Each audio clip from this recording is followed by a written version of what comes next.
Hello, hi, happy people. Welcome to my YouTube channel. I'm Krapes Major, and if this is not your first time, welcome back. In today's video, I'm going to show you how to retrieve your password without having to use an email address or WordPress. So we are going to use the database. And to do that, we are going to add a new user with a random password and a random email address. And to add the user on WordPress, you go to WordPress and you click on add new. We need to come up with the username and the password. These are the two required fields that we're gonna need to add a new user. To enter a password, I'm going to use a website called temp password, and then we generate a temporary password that we do not have access to. So I'm going to copy this and then enter it under email. And then for username, I'll just copy the first letters and enter it under username. For password, there we go. WordPress already generated the password for us, which is hidden, and that is good. That's what we want. And we're gonna give the role of this user as admin, and then I'll uncheck this and add a user.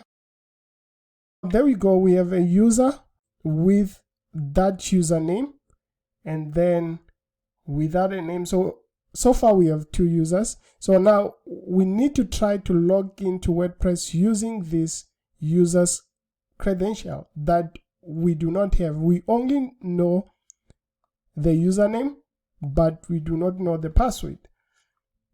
And to retrieve your password, you need to access your database, and in my case I'm using XAMPP, so I'm going to access my database using XAMPP. But before that, let me log out. Then now we can access our database. So there we go. On XAMPP, to access database, you go to MySQLi and then you click on admin. And then it's gonna take you to phpMyAdmin. Under phpMyAdmin, look for your database. In my case, is this one. So I'm going to open that database. And from here, we are looking for a table that holds users. So if you look, you can look either this side or that side, up to you. So I like to use this side. So we are looking for a table that has users. So in my case, you can see the table is towards the bottom called WP users. So I'll open this. Now you can see that we have two users here. So we have the first one, which is this one, and we are not going to use this one. So we want to retrieve the password of this one. So now, as you can see, you have a password that our database is generated. So this is an encrypted password. You cannot use this to log in. So we can even try, but this is not going to work. We'll need to copy the username, which is this one. So I'll copy the username, going back to WordPress, and then enter that username there. And then this long password, which won't work, and then we put it there, login. So that doesn't work.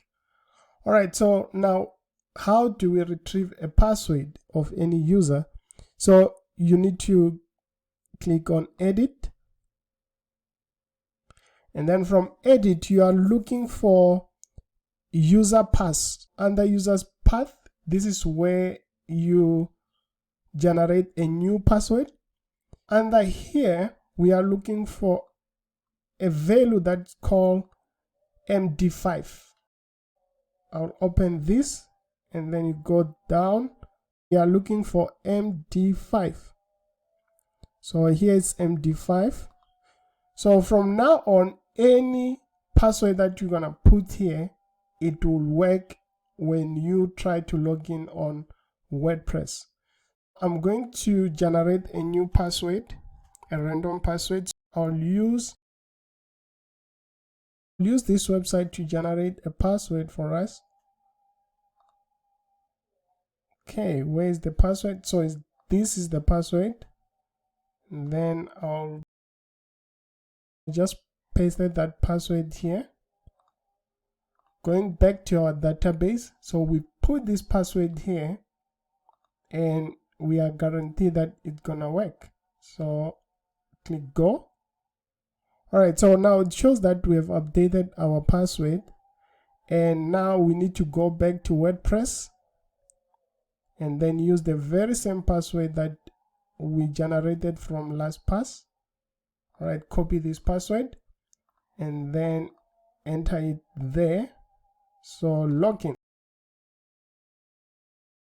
There we go. So we successfully logged into WordPress. So that shows that generating a password using database did work. And as you can see, the user that we are currently logged with, there we go. So that's how you generate your password using the database. So next time when you are given a task or when you have a project and the password or the email address that was used on that project is not yours or you don't have access to, you can simply go to the database and create a new password. So if you find this video helpful, support my channel by liking, subscribe, and click on a bell notification so when next time I release a new video, you'll be the first to be notified. See you on the next video and happy coding.